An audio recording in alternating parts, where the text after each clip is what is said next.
So, how do you get from a world of Roman emperors and grand marble cities to a world of knights, castles, and, yeah, devastating plagues? How does an empire that basically was the West for centuries just fall apart and turn into something completely different? Well, that's the incredible thousand-year journey we're going to trace right now. Yeah, that's the big question, right? We're going to follow the breadcrumbs from the moment the greatest empire in the West collapses all the way to the birth of a whole new European world. Let's do it one piece at a time. All right, so every new story has to start with an ending. And to really get the Middle Ages, you have to start with the dramatic collapse of the Western Roman Empire. But here's the thing. It wasn't like a switch was flipped. This was a slow, painful, grinding process of a world just coming apart at the seams. Just try to imagine the shock. I mean, in 410, Rome gets sacked for the first time in 800 years. Then, just a few decades later, it happens again. The eternal city suddenly wasn't so eternal anymore.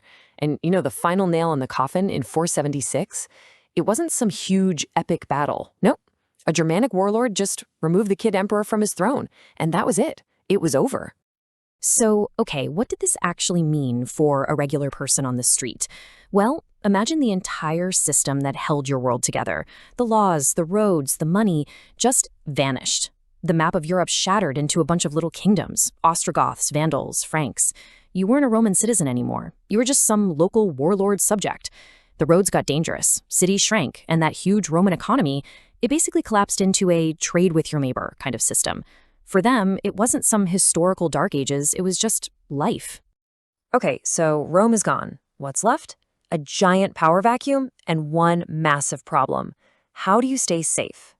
In all that chaos, two new pillars of society basically rose from the ashes to create a whole new order. And the first one? Well, it was a pretty radical solution for a really dangerous world. And that solution was something we call feudalism. Think about it. With no central army, no taxes to pay for one, the only thing that really had value was land. So kings and powerful lords would give big chunks of land to their best warriors, not for money, but for a simple, crucial promise. You fight for me when I need you. It was a practical and, often brutal system, but it was built for one thing: survival. Here's how it worked. It was basically a big pyramid. At the very top, you have the king. He gives land to his most powerful lords and barons. They then turn around and grant smaller pieces of that land to their knights. And a knight, by the way, wasn't just some guy in shining armor from a storybook. He was a walking, talking weapon system. His horse, his armor, his swords, all that gear could cost as much as a small village. And who supported this whole shebang? The peasants at the very bottom. They were tied to the land and worked it for everybody else. It was a total pyramid of obligation. This quote really gets to the heart of it. The entire feudal contract boiled down to this. It wasn't about laws written in a book. It was about a personal, sworn oath between two people. Society wasn't held together by a government. It was held together by a massive web of these individual promises. So that was pillar number one. The second one? It was arguably even more powerful. While all the kings and warlords were fighting it out, one institution didn't just survive the fall of Rome, it actually thrived, and that was the church. It was the only organization left that was, organized across the entire continent. They had land, they had money, and most importantly, they had moral authority. It became the invisible glue for everyday life, from the moment you were born till the day you died. So, when the church gets this powerful, you just know a clash with the kings and emperors is coming. It was inevitable. And during what we call the High Middle Ages, faith and politics got so tangled up you couldn't tell them apart. This led to some truly epic power struggles, and, eventually, to holy war. And it really all boiled down to one question: who is the real boss here? The flashpoint for this whole conflict was something called investiture. Basically, who gets to appoint the bishops? And bishops were a huge deal. They controlled tons of land and people's eternal souls. So when Emperor Henry IV decided to challenge the Pope on this, the Pope just excommunicated him. That was like a political nuke. It meant all of Henry's lords were suddenly free from their oaths to him. Henry had no choice but to go to Canossa, stand barefoot in the snow for 3 days, and literally beg the Pope for forgiveness. That's how much power the papacy had. And this power hit its absolute peak in 1095. That year, Pope Urban II made an offer that was just mind-blowing at the time. He said, hey, all you warriors, go fight to take Jerusalem back from the Muslims, and every single one of your sins will be forgiven. Now, for a continent jam-packed with knights who were often in debt and always looking for a fight, this was the deal of a lifetime. You could do what you're good at, fighting, get rich, and get a guaranteed ticket straight to heaven. Who could say no to that? But let's be real. While faith was for sure a huge motivator, it was far from the only one. The Crusades were this messy, complex mix of things. Yeah, there was piety, but there was also papal politics, a chance for knights with no land to go grab some, and frankly, it was a great way to send Europe's most violent guys somewhere else to fight. If you want proof of how mixed the motives were, just look at the Fourth Crusade. They didn't even make it to the Holy Land. Christian knights ended up attacking and sacking the huge Christian city of Constantinople instead. It tells you a lot. Okay, so after a few centuries of growth and expansion, the medieval world was about to get hit hard. I mean, it was pushed to its absolute breaking point. The 1300s, the 14th century, wasn't just a bad time. It was an absolute catastrophe that would end up changing literally everything. It was just one brutal crisis after another. First, you get the Great Famine, which led to mass starvation. Right after that, the 100 Years' War kicks off between England and France, and that just drags on and on.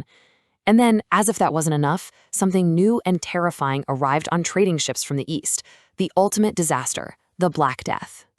The numbers here are just staggering. They're almost impossible to really wrap your head around. In less than 10 years, up to half of the entire population of Europe was just gone. Whole villages were wiped off the map, society was tearing itself apart, and in that terror, people desperately looked for someone to blame, which led to these horrific massacres of Jewish communities, who were falsely accused of poisoning the wells. But here's the great, tragic irony of it all. In all that death and devastation, the plague actually shattered the very foundation of the feudal system. Why? Because by killing so many people, it created a massive labor shortage. For the first time, the peasants who survived weren't just disposable, they were essential. And they knew it. They started demanding better pay, better conditions, and when the Lord said no, they rebelled. You could feel the old world starting to crack. So yeah, the crisis of the 14th century caused unbelievable suffering, but it also acted like a giant accelerator pedal for change. And when the 15th century rolled around, a few game-changing new technologies popped up that would finish the job and shatter the medieval world for good. First up, military tech. The knight in shining armor on his horse, the literal symbol of feudal power, was suddenly made obsolete. By what? Cannons. Those thick stone castle walls that had been unbeatable for centuries, now you could just blast them to rubble. And it was exactly this new gunpowder technology that allowed the Ottoman Turks to finally conquer Constantinople in 1453, which, by the way, was the very last piece of the old Roman Empire.